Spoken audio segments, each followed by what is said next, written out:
La 4G Batelma vous présente Ni Vavao.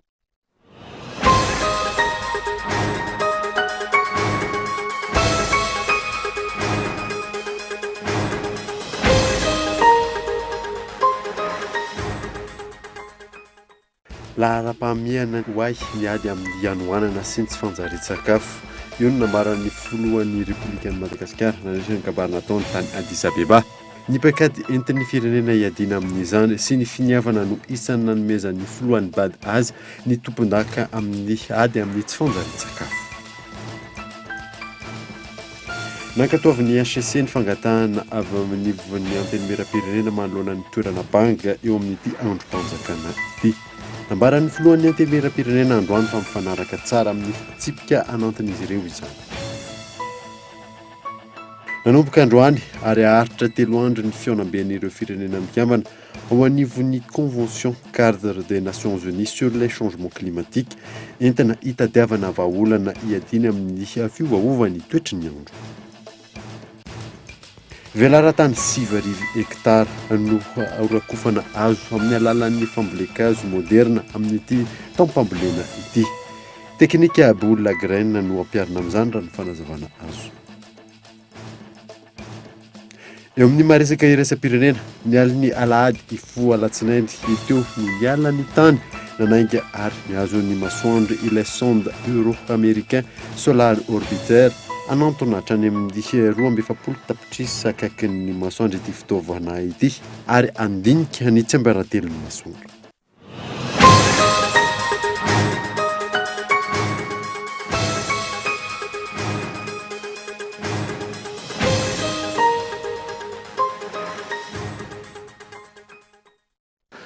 Salandra tompoko lasy tompoko vavy fotoana vaovao eto amin'ny Kultivika manasanao anaraka izany hatramin'ny farany. Nanomboantsika ny vaovao laharam-pahamehana hoay ny ady amin'ny anoanana sy ny tsy fanjarian-tsakafo. Io no nambaran'ny filohan'ny Repoblikan'i Madagasikara nandritra ny kabary izay nataony tany Addis Abeba nandritra ny fionam-be faha-13 ny vondrona afrikanina. Ny paikady entin'ny firenena iadiana amin'izany sy ny finiavana no isan'ny nanomezan'ny filohan'ny bady azy tompon-daka amin'ny ady amin'ny tsy fanjarian-tsakafo miantarandriana io. Miainga amin'ny finiavana politika sy ny paikady rehetra ary ny fanoanana no ahafana miady manoloana ny anoanana sy ny tsy fanjarian-tsakafo. Naneho ny fahavononany hanamafy ny fepetra raisina sy ny fametrahana izay paikady izay, ny filohan'ny Repoblika Malagasy nandritra ny kabary nataony tany Addis Abeba tamin'ny fionam-be faha-13 mpitondra mpikambana ao amin'ny vondrona afrikanina. Nambara fa laharam-pahamehana ho azy ny jerena vahaolana manoloan'izany eto Madagasikara. On dit souvent que le continent africain est riche. Nous avons la terre, le soleil et l'eau. Tenenina matetika hoe manan-karena ny kontinanta afrikanina, manana tany, rano, masoandro, kanefa tsy ampy sakafo ny mponina. Tokony hita mivaingana amin'ny hetsika tao ny finiavana, politika iadina amin'izay ho iaho, ary tena misy izany. Resy lahatra aho fa azo viadiana tsara ny tsy fampitsakafo, ary resy lahatra ihany koa aho fa ho vitako izany. Mila ny fanohanana sy ny fandraisana ndraikitry ny mpisehatra rehetra nefa izany. Resy lahatra aho fa raha miaraka mifanampy sy manambotra hery isika rehetra dia ho resy ny tsy fanjarian-tsakafo eto Afrika. Je suis convaincu qu'ensemble, en nous donnant les moyens de nos ambitions, en unissant nos forces et notre détermination, nous pouvons vaincre la malnutrition en Afrique. Ny filoham-pirenena izay voasokajy leader amin'ny sehatry ny ady manoloana ny tsy fanjarian-tsakafo. Tamin'ny alalan'ny hetsika maro ny toto-sainy tany atsimon'ny Madagasikara no nanomezan'ny filohan'ny bady na ny Banque africaine de développement ny toerana matompon-daka amin'ny ady manoloana ny tsy fanjarian-tsakafo io. Nandritra ny fanatrehana izao fionam-be izao, niona tamin'ny olo-manan-kanja ambony sy mpitondra samihafa ihany koa ny tenany. Fanamafisam-piara-miasa no votoatin'ny resaka. Tapitra ny faha-12 ny volana febroary ho avy izao ny fepitaona fanavaozana isa-taona ny lisam-pividianana eny anivon'ny fokontany. Ambany anefa ny tapa-avitrihan'ny olona misoratra anarana sy manamarina ny anarany amin'izany fanadina. ny andininy fahatelo amby telopolo hatramin'ny andininy faharoa amby efapolo ao anatin'ny lalàna Fehizoro laharana fa 20 sy 10 tsipika aotraotra 8 no mamaritra ny momba ny fanavaozana ny lisam-pifidianana. Tamin'ny voalohan'ny volana Desambra no efa nisokatra indray ny fanavaozana izany isa-taona ary farany amin'ny 15 volana Febroary ho avy izao. Tsy mifanaraka amin'ireo fitarainana sy kiana maro mahakasika ny tsy fahatomombana ny rezim-pifidianana tamin'ireo fifidianana farany fanesy anefa ny fahazotoan'ny olo-pirenena hanoratra anarana sy hanamarina ny anarany ao anatin'izany lisitra izany. Maro tokoa ireo malagasy nitaraina ho verozoa tsy afaka nifidy saingy rehefa tonga ny fotoam-pisokafan'ny lisam-pifidianana malaina izy ireo anatony any anivon'ny fokontany hijery ny anarany ahafahany misitraka ny zony anefa ny adidiny hifidy amin'ny fotoam-pifidianana manaraka. Io isaky ny Desambra vao manomboka dia efa misy foana ny fanavozan'ny lista na misy ny fifidianana na tsy hisy dia tsy maintsy efa mandeha automatique zany iny isaky ny fokontany. Eo amin'ny faharisino izy tika dia be da be aloha ny mbola marisarisa fa raha nilesika amin'ny fijerenan'ny lista aloha dia misy ho an'ny tsirairay avy satria manantena foana zany ireo hoe misoratra d'office amin'ny fokontany ny olona dia ny fokontany mahazo tsiny.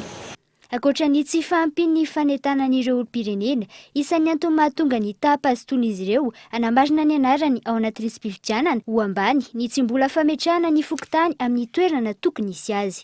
Vitsy dia vitsy raha resaka hoe fijerenana izay hoe fahatongavan'ny olona tsirairay. Ny fokontany mantsy amin'izao dia mbola tsy hita marina hoe aiza marina ny tena fipetraka ny fokontany izay rafitra hitondran'ny firenena ny fampandrosoana eo anivon'izao rivo vaovao iainantsika izao hoe mbiaiza ny fanajany olona ny atao hoe fokontany. Aorian'ny fikatonana vonjamaika ny fanitsinan'ny rejisy-pifidianana manana 20 andro ireo olona tsy tafiditra ao anatin'izany angatahana fanitsina indray. Namoaka fanambarana naneho ny fahavononany anohana hatrany any Madagasikara ny masivo frantsay eto Madagasikara noho ny fahavoazana nateraky ny faratsy ny toetry ny andro. Nanamafy fa ampitombona ihany koa ny tahiry misy eto amintsika hiatrehana ny zavatra tsy apozina. Ka itao Andreatsilavo. Nitondra fanampiana arabola ny fanatanterana ny drafitra etsika vonjimaika ny gouvernemanta malagasy hatrany amin'ny 7,1 tamin'ny alalan'ny Piroi na ny velara maritampona firotsahana ny tsehatra ara-paritra ranomasimbe Indiana ny Frantsay ka ny 9,1 avy amin'ny foibe krizy sy fanampiana amin'ny ministeran'ny Europa sy ny raharaham-bahiny Frantsay. Nanetsika ireo tahiry roa teo ampelantanany teto Antananarivo sy tany Tomasina izarana fitaovana marobe toy ny lay misy odimoka misa 2,000, tambakojakoja fialofana 500,000, tambakojakoja fitaovana 500,000, labasy 300,000 sy ny bevava 1,000 ary tranolay 700,000. Ny mpiara-miasa vahiny eo amin'ny fiarovana sivily eo amin'ny fiarovana anatin'ny masoivo Frantsay eto Madagasikara izay napetraka teo anivon'ny promoaritra ampiasana ny loza voajanahary na ny BNGRC izay nitondra ny traikefany sy ny fahaizana ara-teknika rehetra nandritra ny dingana vonjivony sy ny fanarenana ary nanamoratra ny ampiandohana ny fifandraisana eo amin'ny manam-pahefana malagasy ny tompona andraikitry ny Piroi ny sampandrarahan'ny masoivo Frantsay eto Antananarivo sy ny foibeny krizy sy fanampiana any Paris. Manampy ny tafika malagasy ihany koa i Frantsa taoriany fangatahany gouvernemanta malagasy ny tafika Frantsay aty atsimon'ny ranomasimbe Indiana izay nanana fahafahana ara-pitaovana anohana ny tafika malagasy iantoka ny fandatsana sakafo sy fanafody any amin'ny faritra voina sy sarotra ale. Miaramila teknisianina Frantsay amin'ny Fazoi Ampolony mitoby ao La Réunion no tonga eto Madagasikara nanomboka ny 9 febroary teo hatramin'ny 14 volana febroary izao anofana miaramila ny tafika anabakabaka momba ny fandatsahana entana amin'ny fiaramanidina azon'ireo traboina finosany entana kely alatsaka avy eny amin'ny abakabaka. Iantoana ny hoavy ny fandraisana fepetra aingana kokoa raha sendra misy ny fahavoazana iray lavaka vaovao dia nanapa-kevitra ny Piroi ampitombo ireo tahiry misy eto Antananarivo ka ampiatrana miainga avy amin'ny trano fitobiana entana ao La Réunion tahiry fanampy no amin'ny zava-misy tsy ampoizina ho ana fianakaviana 500,000. Nanomboka androany ariaritra 3 andro ny fionamben'ireo firenena mpikambana eo anivon'ny Convention Cadre des Nations Unies sur les changements climatiques entina hitadiavana vahaolana hiadina amin'ny fiovaovan'ny toetry ny andro. Henri Flory. Mipaka mivantana amin'ny andavanandrom-piainan'ny olona ny voka-dratsy ateraky ny fiovaovan'ny toetr'andro amin'izao fotoana izao raha tsy ilaza afa-tsy ny tsy fisian'ny orana, ny hafanambe, ny lafy ny ara-pahasalamana, eo ihany koa ireo tatsaha-pamboly izay mizaka ny voka-dratsin'io amin'ny tsy fampian'ny orotsakorana. mampiatrano sy mandray anjara ao anatin'ny fionany ben'ireo firenena mpikambana ao anatin'ny convention cadre des nations unies sur le changement climatique i Madagasikara nanomboka androany. Fionana izay anangonan-kevitra hiadina amin'ny fivaovany ny toetrandro, hanomezana ireo manam-pahaizana hevitra ara-siantifika anampiana ny fandraisana andraikitra. Atsika firenena pays moins avancé na azo adika angambany hoe firenena somary marefurefo raha toe-karena dia tena zava-dehibe nanatsika an'izay politika izay satria amin'ny alalan'izay politika ny adaptation izay no ahafahantsika mangataka fiaraha-miasa, mangataka ihany koa famatsim-bola anaovana ny politique d'adaptation. Hitantsika ny zavatra nitranga teto atoerana tamin'ireny resaka tondra-drano ireny fa ny firenena toantsika Madagasikara zany dia misedra mafimafy kokoa an'ireny resaka fiovaovan'ny toetrandro ireny. Dia ao anatin'izay sehatra izay zany ahafahantsika ihany koa miara-miasa amin'ireo firenena marefo hafa mametraka vision commune satria tsika koa tsy afaka mionona irery hoe Madagasikara ny miady sy mitolona eo anatrehan'ny izay géopolitique izay fa tsy maintsy koa tsika miara-miasa amin'ny firenena maro samihafa dia ny fisian'izao zavatra izao dia ahafahantsika koa zany mifampiresaka mizaratra kefa ary mametraka an'izay hoe vina iombona ny tany marefo erak'izao tontolo izao fa indrindrindrindra aty amin'ny tapany atsimo. Ho an'ny Madagasikara manokana, miandry ny fankatoavana eo anivon'ny filan-kevitry ny gouvernement ankehitriny ny plan national d'adaptation izay isan'ny paikady entina hiadina amin'ny fivaovan'ny toetrandro izay raha ny nambala ministra tompona andraikitra. Ny azo lazaina angambany hoe teboka lehibe hita ao anatin'ny PNA dia ny fampidirana voalohany indrindra ny resaka fiovaovan'ny toetrandro ao anatin'ny politique publique rehetrarehetra zany hoe ny sehatra fampandrosoana rehetra ataontsika na ara-toe-karena io na sosialy na inona dia tsy maintsy mandray foana ny resaka fiovaovan'ny toetrandro. Faharoa manaraka an'izay atsika koa tsy maintsy ao anatin'io politique nationale io koa zany dia fijerevana ahoana ny fomba anaovantsika aménagement du territoire satria hitantsika tsara ihany koa zany fa noho ny fiantraikan'izay fiovaovan'ny toetrandro izay dia tsy maintsy mieritreritra tsika fomba fiainana vaovao, aiza ny asiantsika ny mponina, aiza ny asiantsika ny ara-économique sy ny sisa. Izay angambany raha amin'ny ambanivoango ny azoko lazaina dia tena hoe fampidirana hatrany hatrany zany ny resaka fiovaovan'ny toetrandro tena critère foana amin'ny resaka politique publique na fiara-miasantsika koa amin'ny tsy miankina sy ny mpiara-monina atoka rehetra miara-miasa amin'ny Madagasikara. Ao anatin'ny fivaovan'ny toetrandro izay miseho amin'ny endrika maro samihafa, ilaina ny fahavonona ny tsirairy atrika izany raha ny fanazavana. Ohatra amin'izany ny hafanana be loatra, eo ihany koa ny fahabetsahany rotsakorana ao anatin'ny andro iray. Tato anatin'ny 100 taona, niakatra 8.3 degré Celsius ny maripana-mbondrindry teto Madagasikara, ary ny enany rotsakorana araka ny tarehimarika navoaka ny sampana mpamantatra ny toetrandro. Aritra 3 andro araka izany, ity fianam-pirenena etsy anosy ity. Nankatoavin'ny HCC ny fangatahana avy eo anivon'ny anteny meram-pirenena manoloana ny toerana banga eo amin'ity androm-panjakana ity. Nambarany filohan'ny anteny meram-pirenena androany fa mifanaraka tsara ao anatin'ny fitsipika anatin'izy ireo izany. Michela Ranarja. Araky ny didy ilarina faharoa tsipika HCC tsipika AR ny 10 febroary 2024 navoaka ny fitsarana avy momba ny lalam-pandrenana miverina amin'ny toerany mahasolo mavambahoaka azy ny député Volaingo Marie Thérèse izay ministry ny fampianarana teo aloha miady kosa ny mahasolo mavambahoaka ny Jean Emmanuel San Ravenasy. Isan'ny songadina tamin'ity didiny voakandroany ity ny mikasika ny fangatahana fametrahana solom-bavambahoaka eo anivon'ny anteny meram-pirenena noraisin'ny fitsarana avy momba ny lalam-pandrenana izay fangatahana napetraky ny filohan'ny anteny meram-pirenena izay. Toerana roa Ratsahivona no banga eo anivon'ity androm-panjakana ity. Arak'izany, foana ny mahasolo-mavambahoaka ny Ravelson Ludovic sy rasolomampiona as-pirenena ary miakatra ny kandida amin'ny lisitra faharoa.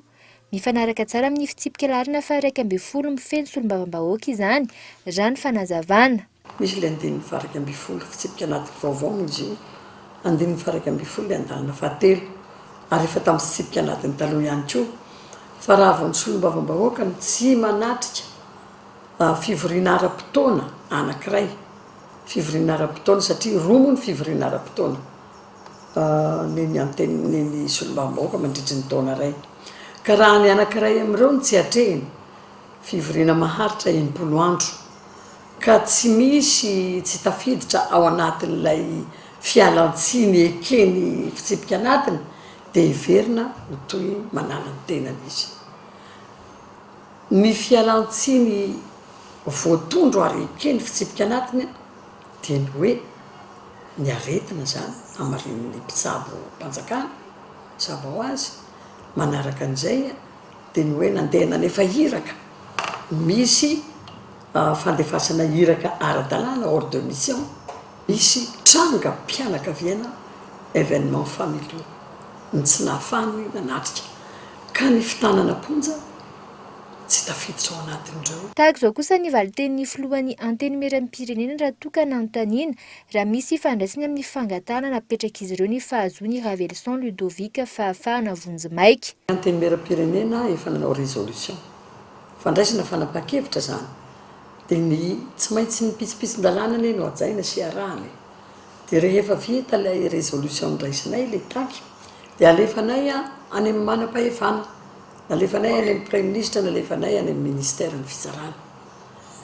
dia namaly ny ministère ny fitsarana ary nilaza fa anjarany tribunal na ny cour ny fitsarana mihitsy zany no tompo-pahefana amin'ny fandraisana fanapa-kevitra mahakasika ny iny taky nataonay solombavam-bahoaka iny tsy midika iny taky iny fa hoe zay mitsabaka amin'ny asan'ny fitsarana tsy mitsabaka zay fa ny taky ny solombavam-bahoaka no alefanay any namaly ny fitsarana dia miandry zay fanapa-kevitra ny fitsarana ka nanapa-kevitra ary ny fitsarana mikasika ny député leva nanome fahafahana vonjimaika any député leva ny fitsarana nefa zahay mandritry ny session ray manontolo ny député leva dia tsy nanatrika dia nampiarina aminy ny andalina fa araiky ny article fa araiky amby folo andalina fahatelo ny fitsipika anatiny antenimieram-pirenena. Hatreto mifamafao tanteraka ny hoe baiko avy aizany nahafahan'ny procureur général eo anivon'ny tribunal any Tuléar alalana nanome fahafahana vonjimaika ny solombavam-bahoaka lany tany Mahabo Ravelson Ludovic di Leva izay. Manoloan'izany indrindra nanambarany avy eo anivon'ny Alliance Sauvegarde Gasy fa ny fampiarana ny lalàna tena izy no tokony ho lahara-pahamehana. Misy an'iny famoahana député Levin tamin'ny volana décembre teo izay tena tsy ara-dalàna mihitsy satria motif an'izy main d'œuvre pénale ly sady nominatif no lazaina fa marary le olona dia ino naveriny fotoana fatsakana aingana tany amponjy izy taminy ary zay tamin'ny fotoana iny zay firasan'ny pirenena maro miaraka dia no nakasitraka ny fihetsika nataon'ny ministra zay nanampy koa avy eo hoe tsy ara-dalàna mihitsy mety hamoahana na famoahana ny député leva dia gaga moa ny zahay tamin'ny laka misy teo hoe mivoaka tamin'ny enina sy fefany indray lay ranga dia zao zany manateny zay fa hitovy hevitra amin'ny ministra teo aloha koa ty anankiray vaovao ty ka hanaraka ny hevitra atolotray firaisan'olom-pirenena fa naizana zany ary tokony araky ny afatra apetraka hiatrany zany dia tokony ampiarina amin'ny tokony hisy foana ny lalàna satria zay tsy mpitsara fa fitoriana amin'ny resaka hoe firaisana tsokombakomba amin'ny famonoana olona fa indrina fanimbana ny valan-javaboary ny menabe antiny. Raha ny vaovao mandeha eraky ny tambazotra serasera efa misy ny didy fampisamborana mivoaka amin'ny anarany Ravelson Ludovic namarina izany androany ny tompony andraikitra eo anivon'ny police judiciaire. Lafim-baovao hafa kosa indray niakatra ny vidin'ny gaza eny amin'ireo mpamongady sasany manerana ny Madagasikara antony mahatonga izany ny olana ara-pitaovana sy fitaterana raha ny fanadihadiana natao. Abraham Randriamanana. Nahitana fiakarany 2.7 ny vidin'ny entona fandrehitra nanomboka tamin'ity androany ity raha ny hita teny amin'ireo mpanjara. Raha nojifaina 207.5 alina ny vidin'ny gaz 7 kilao teo aloha, ankehitriny niakatra ho 5.9 alina izany. Ny vidin'ny 2.10 kilao kosa dia lasa 7 alina raha toa ka 507 alina izany teo aloha. Araka ny fanadihadiana natao hatrany, ny iray amin'ireo orinasa mpamatsy izany eto Madagasikara no nampiatra io vidin'ny vaovao io. Olana ara-pitaovana sy ara-pitaterana no voalaza fa antony nahatonga ny fiakaran'ny vidin'ny gazy. Ankoatra izay nanambara ny mpahay teo-karena fa antony maro no mety mahatonga ny fiakaran'ny vidin'ny gazy. Izy io avy amin'ny structure anankiroa zany. Zany hoe rehefa jerena zany le firafitry n'le coût iny dia misy ny avy amin'ny taxe dia misy koa ny avy amin'ny atao hoe transport dia misy ny avy amin'ny coût de production ny famokarana an'ireny zavatra ireny dia tsy eto Madagasikara fa avy any ivelany dia ny azo eritreretina ihany koa zany hoe mety nisy fiakarana satria nisy fifanarahana zany natao ambadika ny reo ataontsika hoe mpanafatra mpanafatra gazy na entona fandrehatra zay hoe nisy rupture kely tao anatin'le izy dia mety tao amin'le lafiny amin'ny fitaterana anisan'ny mety mampiakatra ihany koa zany zay rehefa hoe miakatra ny fitaterana na manano sarotra ny fitaterana azy reny indrindra moa tsika ao anatin'ny atao hoe fotoanan'ny fahavaratra. Raha tsy ivona voalaza tao anatin'ny teti-bolam-panjakana 24 ny fanafonana ny aba amin'ireny entona fandrehatra fampiasa eny an-tokantrano ireny na ny gaz domestika. Tanjona ny ampihenana ny vidiny ho takatry ny sarababem-bahoaka. Manoloana ity fiakaram-bidiny entona fandrehatra ity, ahina hitombo ireo mpanjifa ny arina fandrehatra izay mandripaka ala amina hektara maro. Ity tranga ity izay tsy mifanaraka amin'ny politika panjakana ny andrakotrala ny Madagasikara amin'ny alalan'ny fambolekazo sy ny fampihenana ny fampiasana ny malagasy ny arina fandrehatra sy ny kitay.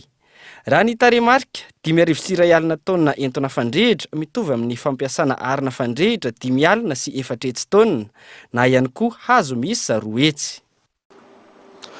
Tontolon'ny fahasalamana toy ny ady atao amin'ny fisorohana ny ilay valanaretina coronavirus nametrahana fitaovana avokoa ireo faritra ny seranatsambo sy ireo faritra misy sidina anabakabaka manerana ny nosy Toliara Fort-Dauphin ary Morondava no faritra nahazo izany ho amin'ny Androany sy Rampitso. Fanadina.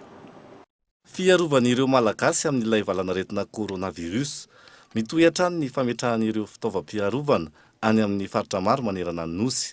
Araka ireo lamima efa natao apetraka amin'ireo faritra toy ny eny amin'ny seranatsambo sy ireo misy ny sidina anabakabaka manerana ny nosy ireo fitaovam-piarovana maro fiarovana amin'ilay aretina coronavirus. Ohatra amin'izany ny tranon'ilay fiarovana izay ametrahan'ireo olona izay ahina ho tratran'ilay aretina, ny arovava sy ny combinaison, fitsapana hafanana sy ireo fanafody vonjomaika maro. Noraisiny teo anivon'ny ministeran'ny fiarovam-pirenena an-tanàna manokana ny fanaparihana ireo fitaovana maro ireo ary efa nanainga ho an'ny Toliara ny fiaramanidin'ny tafika malagasy iray ny maraina teo. Raha ny nambara-ministry ny fiarovam-pirenena efa vita ny herinandro lasa teo ny fampitaovan'ireo seranana toy ny Animajanga, Anosy-Be, Antsiranana, Sainte-Marie ary Toamasina. Raha ny nambarany hatrany tafiditra ao anatin'ny fandraisana anjaran'ny fitondram-panjakana amin'ny fiadina sy fisorohan'ilay valanaretina coronavirus izao hetsika izao. Araka izany, ilaina ny fampiasana ireo miaramila sy ireo fitaovam-piadin'ny tafika izay aparitaka amin'ny fomba rehetra. Ny ady atao amin'ilay valanaretina izay misy fiaraha-miasa amin'ny gouvernement malagasy sy ny OMS na ny Organisation Mondiale de la Santé. Mifanometahana isorohana sy adina amin'io karazana aretin'io ihany koa ny ministera efatra sosona. Isan'izany ny ministeran'ny fiarovam-pirenena, ny ministeran'ny filaminam-bahoaka, ny ministeran'ny fahasalamam-bahoaka ary ny ministeran'ny fitaterana. Tontolon'ny fampianarana mizotra miandalana ny fisoratana anarana amin'ireo fanadinam-panjakana CPE sy BEPC. Ny 3 aprily izao no ifarana izany, misy ny toerana natokana ho an'izany raha ny fanazavana azo ary tsy misy fandoavam-bola. Fanadiny Michel Renardzan. Ny 20 janoary 2024 teo no nisokatra tamin'ny fomba ofisialy ny fisoratana anarana amin'ny fanadinam-panjakana BEPC sy CEPE ho amin'ny ity taona 2024 ity. Ny 3 aprily izao no mifarana izany ary misy ny toerana efa natokana anatanterahana izany. Efa tena mandeha zao ka ny fanatanterahana zany dia eny anivon'ny sekoly tsirairay avy indrindra fa ireo centre izay angatahany ho an'ny mpiadina CEPE dia any amin'ny CG zany no manangona ny tokataratasy ilaina ho amin'ny fisoratana anarana izany. Dia ho an'ny BEPC indray any amin'ny lycée zany no manangona izay. Kanefa misy fomba fiasa ihany zay amin'izay amora an'ilay fomba fiasa zany. Dia ny mpampianatra ny talentssekoly tsirairay avy zany ho an'ny EPP ohatra ho an'ny fanadinana CEPE no mamory sy manangona dia ireny manatitra azy any amin'ny centre izay angatahana any amin'ny CG. Zay zany ny fandeha dia toraka izany koa ny BEPC zany eny amin'ny CG ny CG izy zany na ny niveau 2 mihitsy zany na ny privé na ny ohatran'izay zany dia samy manangona ny talentssekoliny dia avy eo manatitra azy any amin'ilay centre d'examen amin'ny centre D. Voatazana ihany koa ny datim-panadinana rehetra hatreto raha ny fanazavana. Voalohany hatreto ny inscription CEP sy BEPC tena tsy misy mihitsy hatramin'izao. Daty fanadinana tsy fiovana ho an'ny CP zao dia amin'ny 7 Jolay dia ho an'ny BPC amin'ny 20 ka hatramin'ny 14 Jolay. Fiovana daty ny tamin'ny herintaona reny dia milamina hatreto izany dia milamina ary tena efa nahantitrantitra ny any ny ministera hoe tsisy fiovana zany io daty mbola voatazona izy hatreto daty rehetrarehetra na fisoratana anarana na ny anaovana. Tsy misy ny fandoavana vola amin'ny fanaovana fisoratana anarana amin'ny fanadina mpanjakana. Hatreto enimpolo isanjaton'ireo mpiadina eny amin'ny sekoly tsy miankina amin'ny fanjakana no efa nahavita izay fisoratana anarana izay raha toa ka tsy misy afa-tsy ny 5 amin'ny 30 isanjato ny mpiadina eny anivon'ny sekoly mpanjakana. Vola mitetina 5 tapitrisa ariary ny lasan'ny Jolany ariva teo tao amina cash point iray teny Itosite tafaporitsaka ireo jola roa na rahatanteraka ity fanafiana ity hiona saina. Tokony ho tamin'ny 5 teo no tafiany jiola roa tsy misaritava ny cash point iray tetsy amin'ny akany sambatra Itos. Vola mitetina 5 tapitrisa ariary no lasan'ireo jiola tamin'izany. Niditra ankeriny tao amin'ilay toeram-pivarotana izy ireo ary nitondra sabatra sy basy nandritra izany raha nambaran'ireo nanatry maso. Zalahy ohatrany hoe izay filazana eky zany hoe anao retrena anao hoe kirakira zavatra ato dia tonga dia nanambana antsy dia ndray basy ndray dia tonga dia mipanika eky zany dia le anankiray tapatsoka tatia tsinanana dia tapasaoty tambotary zany dia niantso izy misy manafika dia nikoropaka amin'ny fokon'olona zany dia tsoka daholo ny olona. Aty koa zany misy seho andelahy anankiray hoe basy dia tsokan'ny olona zany dia ohatrany hoe mifazahoanay azy ity zany ny tavela farantato izy zany no raha-piondrehany zalahy teto tsy najerin'izay voahany dia tavatsoka ry zalahy roa izy roa lahy izy. Sahabo teo amin'ny 4 minitra teo zany nijanona tato 10 minitra raha misy 5 minitra raha elandritra. Avy ny active puce ro polisa zay nidinay aloha ny shopy dia avy eo vita le puce dia nivoainay amin'izay shopy dia 5 minitra tao aoriana zay nisy rola niditra tonga dia nanambana basiantsy anay nampandoliana zay dia misy lalana voaka moa ary ambadika ary dia ny anankiray voaka teo amin'ny garazy zany akatra tany ambony no sota lavaranga dia vola rehetrarehetra lasa daholo. Tonga teny atoerana ny polisy sy ny teo anivon'ny gendarmerie saingy efa tafatsoka ireo jiolahy mandeha ny fikarohana ireo olon-dratsy amin'izao fotoana izao. Tonga tamin'ny fotoana ny dokavarotra isika aoriana zay natatsika mahakasika ny fambolekazo moderna eo ihany koa ny momba ny epilepsie rehefa avy.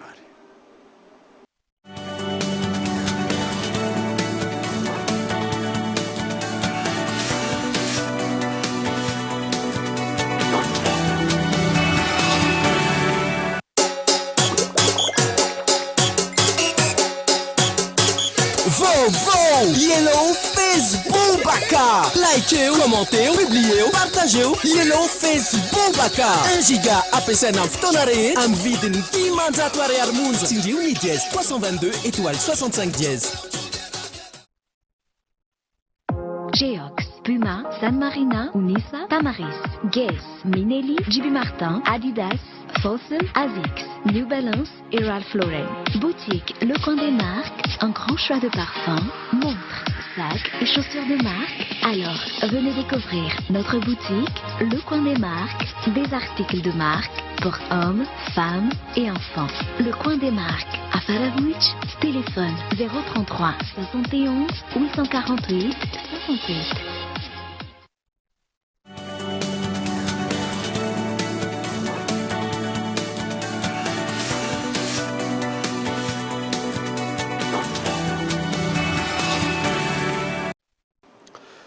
Veneto amin'ny fampalalam-baovao isika. Velaran-tany 7,000 hektara no rakofana azo amin'ny alalan'ny fambolekazo moderna amin'ny ity taom-pambolena ity. Ny teknika bola graine no ampiasana amin'izany raha ny fanazavana azo. Io na saina. Ny tombo raha indray ny teknika fambolekazo eto Madagasikara. Raha ny fametrahana zanakazo anaty lavaka no nazatra hatramin'izay, misy ihany koa manomboka izao ny teknika bola graine. Tanjona amin'ity taona ity vokatry ny fiara-miasa ny fanjakana sy ireo sehatra tsy miankina maro.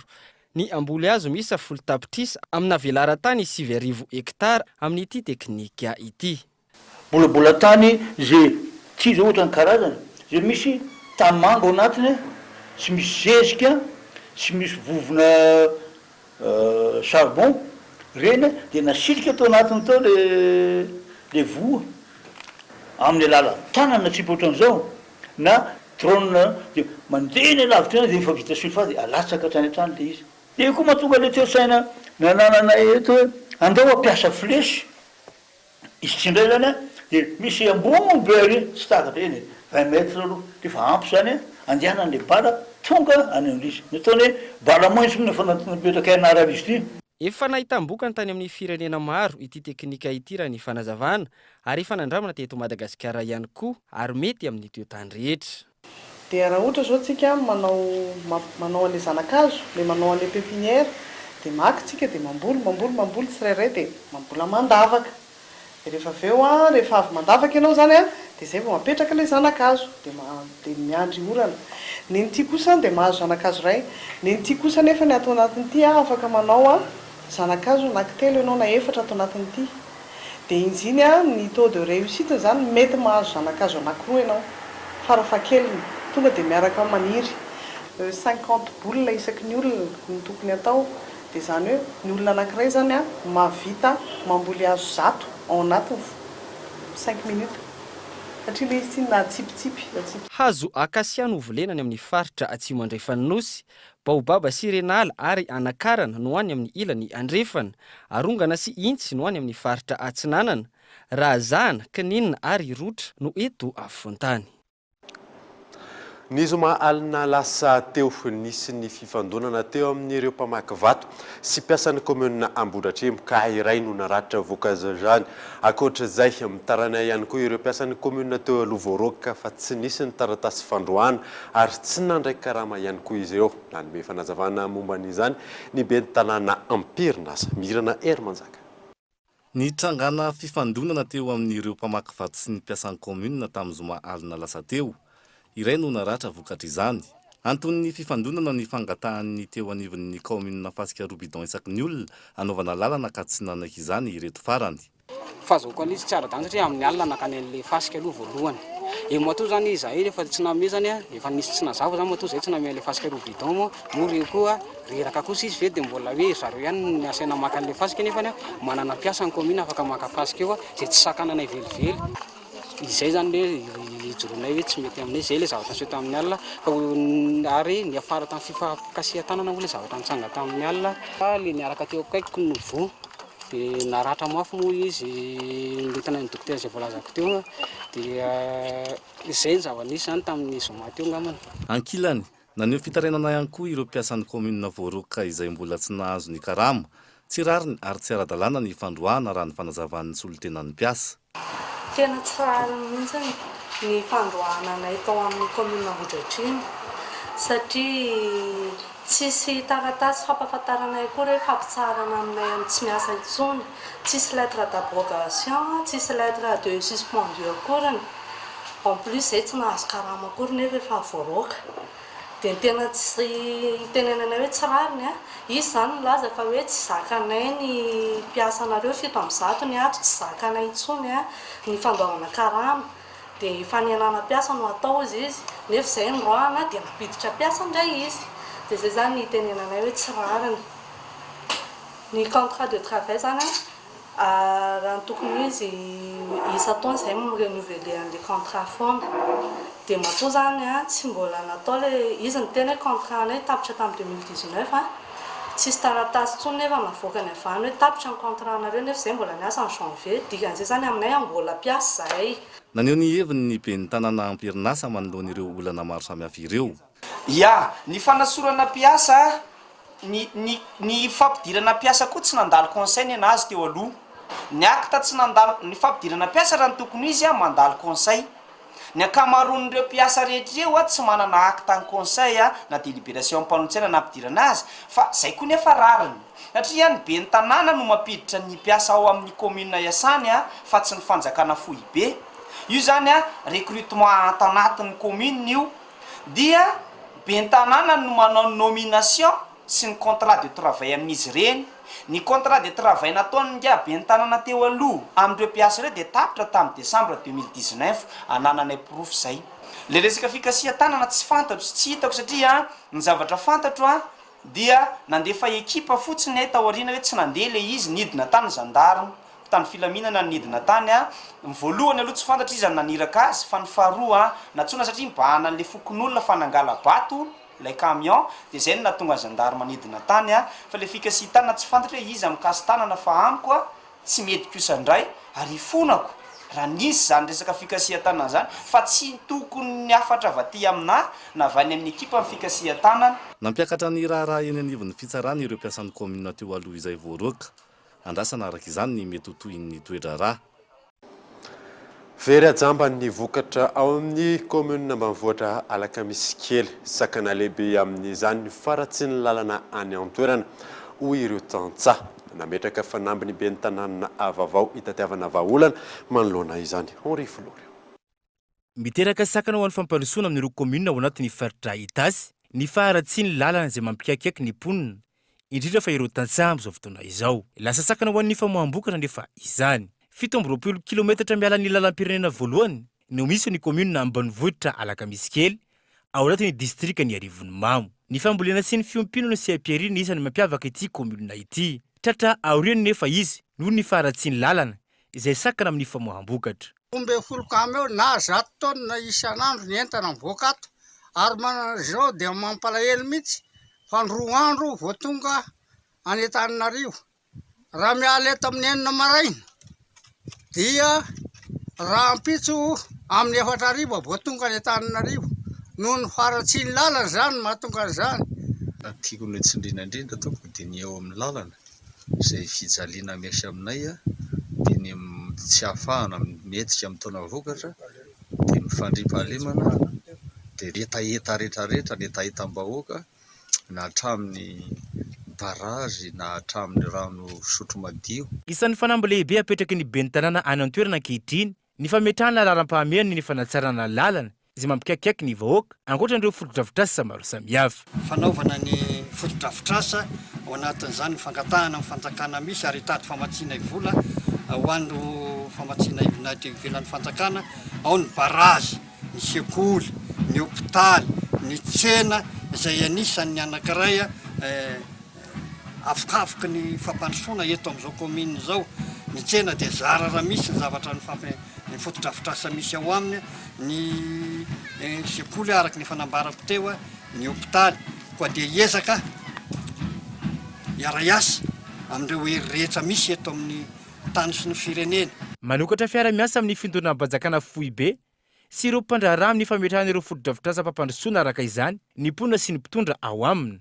mba hahafana mampandroso ity commune ity ny ben'ny tanàna vaovao izay vao navita ny famindram-pahefana eo anivon'ny commune ity ankalazaina androany andro iraisam-pirenena ho an'ny epilepsia aretina miseho amin'ny alalan'ny fanitona misy karazany maro ny fiseho an'ity aretina ity fa ilay andro be ny tena fahitantsika fanadina aretina hafahafa fiseho ny epilepsia antony iray mahatonga ny olona makany amin'ny omby asy na manantona eny amin'ny toeram-pivavahana aretin'ny temotry ny atidoha izay miseho tampoka ao anatin'ny fotoana fohy ary misinda tampoka ao anatin'ny fotoana fohy miseho amin'ny alalan'ny krizy epileptika izy aretina iray miteraka herinaratra ka manakorotana ny temotry ny atidoha ny epilepsia maharitra eo amin'ny iray minitra na latsaka eo ny fisehony rehefa miveriny indroa na mihoatra izay herinaratra manakorotana ny atidoha izay vao azo antsoina hoe voan'ny epilepsia ny olona iray arakaraka ny asan'ilay taovan'ny atidoha ny fisehony fa ny epilepsie généralisée tonico-clonique na ny androbe no tena fantatsika ny fisehony ny fomba fisehony arakaraka le asan'le taovan'le atidoha ny fomba fisehony raha sendraka miseho amin'le fomba hoe raha sendraka mahazo le taovan'ny atidoha mibaiko fietsena zany izy dia izy reny hitatsika miovitrovitra reny izy reny hitatsika hoe mifanitsitona ho isika reny zay za ohatra ka sendrany le mahazo n'le taovan'ny atidoha misahana ny fietsena fa raha sendrany atidoha misahana ny zavatra hafa kosa ohatra feo dia mety miteniteny foana ohatra fitsakoana dia mety mitsakotsako foana ohatra hoe fahitana da mety mahita zavatra miova manjelanjelatra tampoka anatin'ny fotoana fohy fa ny tena manaitra antsika malagasy kosa dia le miovitrovitra le mifanitsitona ka rehefa mifanitsitona daholo ny vatana manontolo mitovy ny andaniny sy ny ankilany ny avy sy ny havanana zany ilam-batana anankiroa na ny tongotra sy ny tanana dia miovitrovitra be ao izy mandritra ny ray minitra raha ela indrindra amin'ny ankapobeny teo dia iny manaitra antsika hoe voan'ny andro be io izay rery any zany ny manana dikany amin'ny teny gasy. Misy karazany telo ny epilepsie idiopathique na héréditaire, ny epilepsie cryptogénique izay azo avy tao am-boka, ary ny epilepsie symptomatique izay miseho vokatry ny ferimahazo na mahakasika ny temotry ny ati-doha. Amin'izao fotoana efa maro ireo malagasy tonga manatona toeram-pitsaboana rehefa mahatsikaritra zavatra hafahafa eny amin'ny toe-batany araka ny nambaran'ny mpitsabo iray. Mahatratra 520 isan-kerinandro eo ny olona voan'ny epilepsie tonga manatona eny amin'ny toeram-pitsaboana. Ny fanarahana ny toromarika omen'ny mpitsabo no fepetra takina ahazona fahasalamana. Raha tsy aivina, androany ny andro iraisam-pirenena natokana ho an'ny epilepsie. Mandidina ny resaka fahasalamana izay zany dia mifampidinika hitady vahaolana sy fomba andresena lahatra ny mponina ampiasa lay misy odimoka ny ministeran'ny fahasalamam-bahoaka sy ny mpanao gazety ao amin'ny faritry Melaky. Tanjona ny anafoanana ny tazimoka izay mbola hita taratra any antoerana. Ka eto Latsilavo. Mbola hitana ny aretina azo avy amin'ny mokana ny tazimoka ao amin'ny faritra Melaky. Araka izany, mitohy hatrany ny ady atao amin'izay tazimoka izay. Nisy ny dinika ny fanaovany teo amin'ny nivon'ny sampanarahaparitry ny fahasalamana faritry Melaky sy ny mpanao gazety ao amin'ny distrikany Maintirano, andinihana ny tokony atao andresy lahatra ireo mponina amin'ny fampiasana lay misy odimoka. Faritry Melaky zany izao dia ny tazimoka no antony voalohany anatona ny olona ny tombom-pahasalamana. Efa be ireo ezaka natao toy ny fizarana lay misy odimoka maharitra, ny fikarakarana ny vehivavy bevoka amin'ny fisorohana ny tazimoka, fanofanana ny agent communautaire amin'ny fandraisana tanana ny zaza latsaky ny 10 taona voan'ny tazimoka, ny fizarana maimaimpoana, ny fanafody iadina amin'ny tazimoka eny amin'ny CSB ho an'ireo olona fantatra sy voamarina fa voan'ny tazimoka amin'ny alalan'ny TDR palu izay maimaimpoana koa. Na izany aza dia mbola betsaka ihany ny voan'ny aretina tazimoka dia amin'ny faritra. Izay no antony namorina antsika mpanao gazety eto amin'ny faritry Melaky androany. Mivory mba hiara-midinika amin'ireo hafatra fototra mila ampitaina amin'ny vahoaka mba hahatonga n'ilay fisorohana amin'ny tazimoka aomby. Ny fisorohana voalohany amin'izany dia ny fampiasana lay isan'andro, matory anaty lay misy odimoka isan'andro, naiza atoriana na atsahana an-tanàna. Faharoa moa dia mila manantona tombom-pahasalamana izay rehetra mafana hoditra. Tanjona aorian'ny dinika ny fanaovana ny famongorana ny tazimoka ao amin'ny faritra Melaky, vonona ifanometanana amin'izany na ny andaniny na ny ankilany.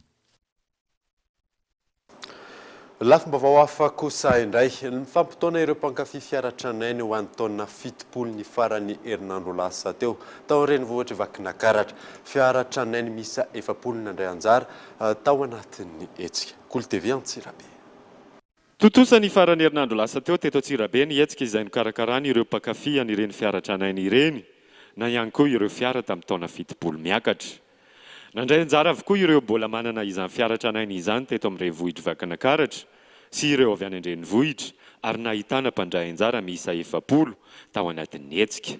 Tanjon'izao hetsika izao ny fampivondronana ireo mpankafy fiara tranainy ny taona 70 miakatra eto amin'ity tanàna Antsirabe ity. Tena natao sy tanjona natao anatin'ity hetsika voalohany ity fampivondronana ny pity fiara rehetrarehetra satria araka ny hitantsika ny amin'ny faritra hafa be dia be ny manana club dia nefa eto amin'ny faritra Antsirabe zany tsy misy mihitsy le club dia fampivondronana ny olona zany mba hitaritana ny hevitra sy ny sain'ny olona hoe amorona club amin'izay tsika eto Antsirabe ara-panjakana. Tao anatin'ity hetsika androany ity zany tena nanamarika anazy le fiodinana nanerana ny tanàna Antsirabe, tena torina Antsirabe mihitsy zany nataonay sady fanairana ny olona rehetrarehetra izay tsy tratrantso dia nilalovanay daholo mba ho taitra tamin'ny karna. Na manokana zao ny fiaranetiko androany 404 Peugeot fa betsaka ihany ny tiako ao anatin'ilay tranainy fa 404 aloha zany no entiko androany. Araka izany dia mahafinaritra ny maso tanteraka ny mahita ireto fiara tamin'ny taona 70 miakatra ireto sy ny fikojakojana azy ka tonga amin'izao taona izao. Misy ireo lova avy amin'ny ray aman-dreny no sady efa napetraka ho kolontsaina ihany koa ny fankafizana azy. Le ankafizana le voiture ancien ile izy zany aloha efa lova satria raha tia mahita mainty izao efa ny dada be io dia mivadika tany amin'ny dada dia lasa ty amiko izy amin'izao dia efa nitaizana tao anatin'ilay kolotsaina mo manana tômôbila amin'izao fotoana ihany ny tena fa hita hoe tena hafa mihitsy zany le taloha fiara taloha tena na mekanika mety tsy ino ianareo hoe raha io maintimainty io zao 1968 izy no natao moteur farany dia hatramin'izao izy nefa na mandeha Tananarivo Atsirabe ary tsy mihinana na le menaka fefany ary na tsasaka amin'ny fefa. Tsy hijanona treto izao hetsika izao fa mbola hitohy aoriana kely ary isy ny fananganana fikambanana manokana ho an'ireo mpity fiara tranainy eto amin'iray vohitra faritra Vakinankaratra. Ny mahakasika ny atongavana ho coach sportif indray no resahana aminao anatin'ny zanam-pandaharana ny hoavo amin'ity androany ity atao anatin'ny fampalalam-baovao ny Cool TV nantsiprin'izay zay etiny Henri Florian.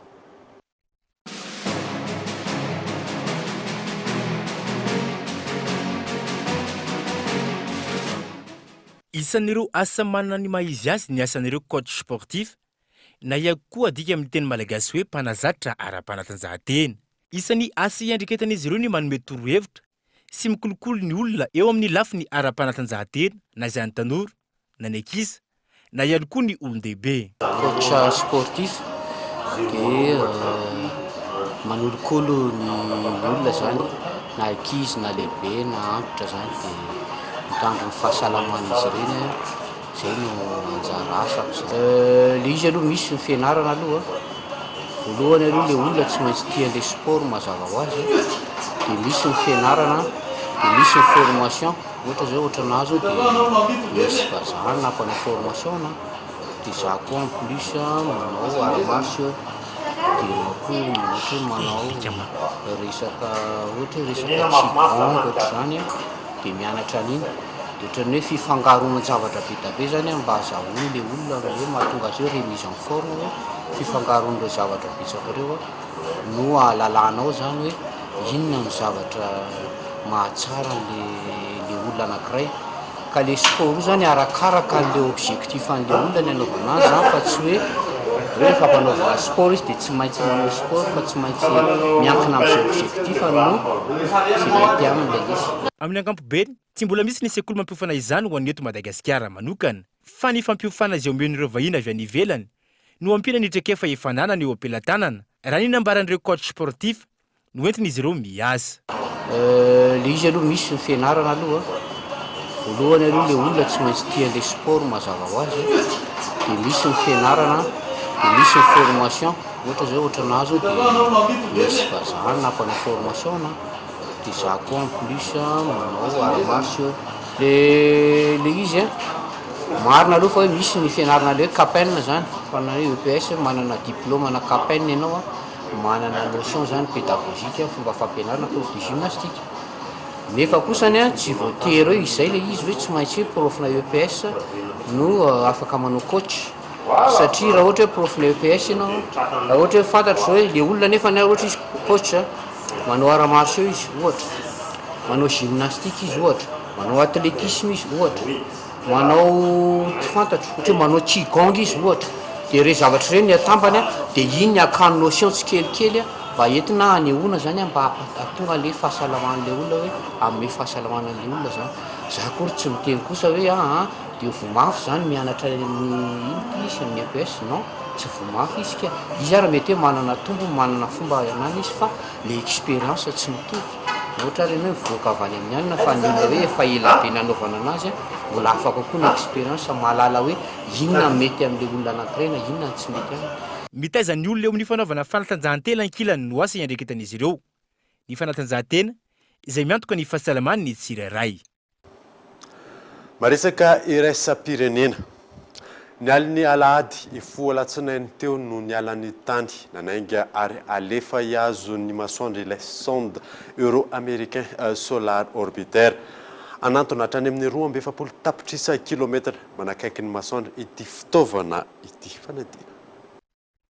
Nanaraka ny tokony ho izy tsara ny fiaingan'ilay sonde euro-américain solar orbiter halina tao Floride iazo ny masoandro. Fitaovana ny rany américaine sy ny NASA ny volavolainy ity sonde ny USA na ny agence spatiale européenne ity entina hamantarana ny tsambaratelo ny masoandro ao anatin'ny folo taona no andinian'izany ao anatin'io fotoan'io no hijerena sy hanaovana ny famakafakana rehetra entina ampiasaina amin'ny fanadihadiana siantifika eto amin'ny tany. Aritra ireo taona kosa ny diany aorian'ny fandalovan'ny orbite de Vénus, Mercure, ny satellite anantona hatramin'ny 2.7 tapitrisa kilometatra amin'ny akaikin'ny masoandro izy. Mahatratra hatramin'ny 5.7 sy 4 kilometatra isan'ora ny hafianganam-pandehany. Fitaovana siantifika 10 no anatiny izay milanja 700 kilao. Misy ny fiarovana amin'ny hafanana amin'ny arivinavinaina tanty hatramin'ny 90 degré Celsius. Nambarany teo anivon'ny NASA fa vokatra tsara no endrasana amin'izao fandefasana sondy izao. Alohan'ny isan'ana daverina aminao vaovao songadina tamin'ity alina ity. Nankatoavin'ny HCC ny fangatahana avy ao anivon'ny anteny mera-pirenena manoloana an'ireo toerana abanga ao amin'ity androm-panjakana ity. Nambaran'ny filohan'ny anteny mera-pirenena androany fa mifanaraka tsara anatin'ny fitsipika anatin'izy ireo izany. Velara-tany 7,000 hektara norakofana azo amin'ny alalan'ny fambolekazo moderna amin'ity taom-pambolena ity. Ny teknika bola graine no ampiasaina amin'izany. Dia zay mamarina vaovao tamin'ity alina ity. Ankasitrahana ianao nanaraka izany. Soava tsara atao tompoko.